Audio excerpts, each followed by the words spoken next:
नमस्कार दोस्तों, आपका स्वागत है एक बार फिर से आपके अपने YouTube चैनल में। मित्रों, आज की वीडियो में हम जानेंगे कि महाभारत काल के कौन से 9 लोग ऐसे हैं जो आज भी जीवित हैं। मित्रों, महाभारत के युद्ध के बाद बहुत से योद्धा बच गए थे। उनमें 18 प्रमुख थे।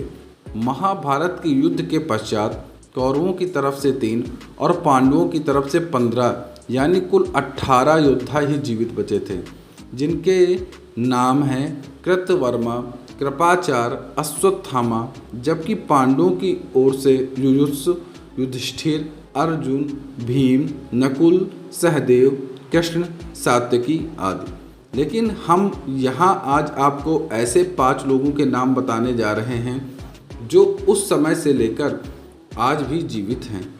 तो मित्रों, अगर आप भी जानना चाहते हैं उन 5 लोगों के नाम जो महाभारत के काल से लेकर के अभी तक जीवित हैं, तो इस वीडियो में अंत तक बने रहिए। तो मित्रों, आइए शुरू करते हैं। मित्रों, इस लिस्ट में पहला नाम आता है महर्षि वेदव्यास का। महर्षि वेदव्यास का नाम कृष्ण द्वैपायन था। वे पराशर ऋषि और सरस्वती के पुत्र थे। वेदों के भाग करने के कारण उन्हें वेदव्यास कहा जाता है। उन्होंने ही महाभारत गणेश जी से लिखवाई थी। वे 28वें वेदव्यास थे। धृतराष्ट्र, पांडु और विदुर को महर्षि वेदव्यास का ही पुत्र माना जाता है। इन्हीं 3 पुत्रों में से एक धृतराष्ट्र के यहाँ जब कोई पुत्र नहीं हुआ तो वेदव्यास की कृपा से ही 99 पुत्र और एक पुत्री का जन्म हुआ था। महर्षि वेदव्यास पितामह भीष्म के सौतेले भाई थे। महर्षि वेदव्यास के जन्मदिन के अवसर पर गुरु पूर्णिमा का पर्व मनाया जाता है। कहते हैं कि ऋषि वेदव्यास कलिकाल के अंत तक जीवित रहेंगे, तब वे कल्कि अवतार के साथ होंगे। माना जाता है कि महाभारत युद्ध के बाद बहुत समय तक सार्वजनिक जीवन में रहे और उसके बाद वह तप और ध्यान के लिए हिमालय की पर्वत श्रृंखलाओं में लौट गए। कलयुग के शुरू होने के बाद वेदव्यास के बारे में कोई ठोस जानकारी या दस्तावेज उपलब्ध नहीं है। हालांकि कहा जाता है कि प्रथम जातक कथा में उन्हें बोधिसत्व कहा गया है। दूसरी जातक कथा में उन्हें महाभारत का रचयिता और इससे जुड़ा हुआ व्यक्ति बताया गया है। तो मित्रों, दूसरा नाम जानेंगे और इस लिस्ट में दूसरा नाम है महर्षि परशुराम का। वैसे परशुराम तो रामायण के काल के पहले से ही जीवित हैं। इनके पिता का नाम जमदग्नि और माता का नाम रेणुका था। ऋचिक सत्यवती के पुत्र जमदग्नि और जमदग्नि रेणुका के पुत्र परशुराम थे। रामायण में परशुराम का उल्लेख तब मिलता है जब भगवान श्री राम सीता स्वयंवर के मौके पर शिव का धनुष तोड़ देते हैं। तब परशुराम यह देखने के लिए सभा में आते हैं कि आखिर यह धनुष किसने तोड़ा।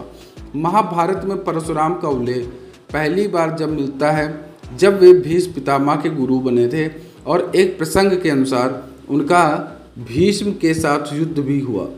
दूसरा, जब वे भगवान श्री कृष्ण को सुदर्शन प्रदान करते हैं और तीसरा, जब वे कर्ण को ब्रह्मास्त्र की शिक्षा देते हैं। मान्यता है परशुराम भी चिरंजीवी हैं। वे भी महर्षि वेदव्यास की तरह कलिकाल में कल्कि अवतार के साथ होंगे। कठिन तप से प्रसन्न हो भगवान विष्णु ने उन्हें कल्प के अंत तक भूलोक पर रहने का वरदान दिया है। मित्रों, तीसरा नाम आता है महर्षि दुर्वासा का। महर्षि दुर्वासा के बारे में जानते हैं कि वे कितने क्रोधित ऋषि हैं। रामायण के अनुसार महर्षि दुर्वासा राजा दशरथ के भविष्यवक्ता थे।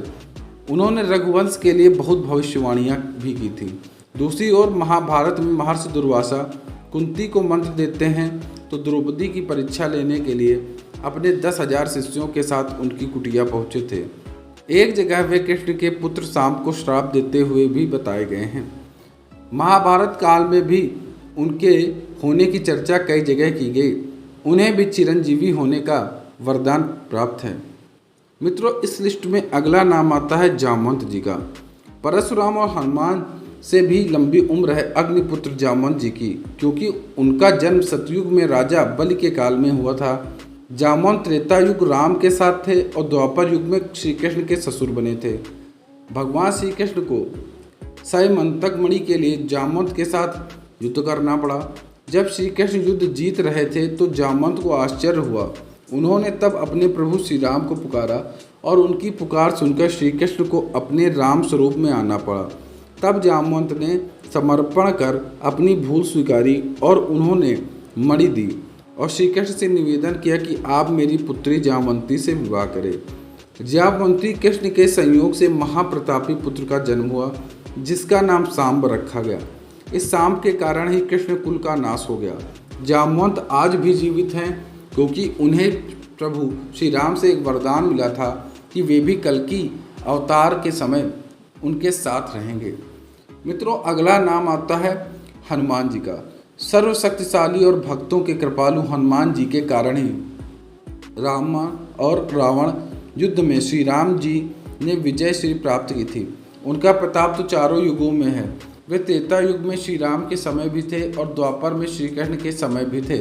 बहुत कम लोग जानते होंगे कि महाभारत के युद्ध में श्री हनुमान जी के कारण ही पांडवों को विजय मिली थी। अर्जुन और श्री कृष्ण को उन्होंने उनकी रक्षा का वचन दिया था, तभी तो वे उनके रथ के ध्वज पर विराजमान हो गए थे। इससे पहले वे भीम का विमान चूर चूर कर देते थे। जब एक जंगल में भीम उनसे अपनी पूंछ हटाने को कहता है तो हनुमान जी कहते हैं, तू तो मेरी शक्तिशाली है और तू ही मेरी पूंछ हटा दे। लेकिन भीम अपनी सारी शक्ति लगाकर भी वह पूंछ नहीं हटा पाते। वे समझ जाते हैं कि यह कोई साधारण वानर नहीं बल्कि स्वयं हनुमान जी हैं। मित्रों, अगला नाम आता है मायासुर का। मायासुर रावण की पत्नी मंदोदरी के पिता थे। वे देवताओं के शिल्पी विश्वकर्मा थे और असुरों के शिल्पी मायासुर। मायासुर ने रामायण काल में कई विशालकाय भवनों और अस्त्र शस्त्रों का निर्माण किया। रामायण के उत्तरकांड के अनुसार मायासुर कश्यप ऋषि और उनकी पत्नी दिति का पुत्र था। यह ज्योतिष, वास्तु और शिल्प के प्रकांड विद्वान थे। इसका मतलब मायासुर सतयुग में भी था। और आपको बता दें, दैत्यराज वृषपर्वन के यज्ञ के अवसर पर बिंदु सरोवर के निकट एक विलक्षण सभागृह का निर्माण कर अपने अद्भुत शिल्प शास्त्र के ज्ञान का परिचय दिया था। और कहा जाता है मायासुर आज भी जीवित है। अगला नाम आता है अश्वत्थामा का। अश्वत्थामा द्रोणाचार्य का पुत्र और रुद्र का अवतार था। अश्वत्थामा को संपूर्ण महाभारत के युद्ध में कोई हरा नहीं सका था।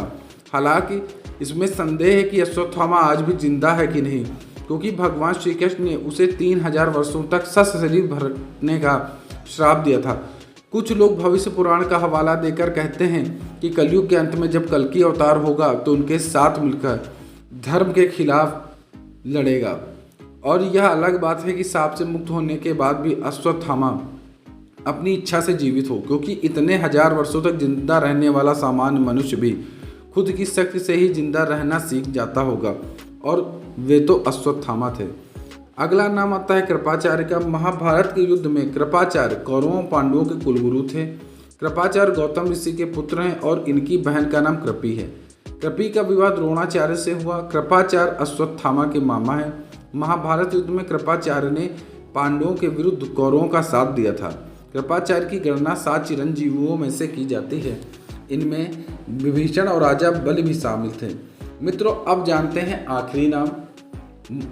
अगला और आखिरी नाम है ऋषि मार्कंडेय।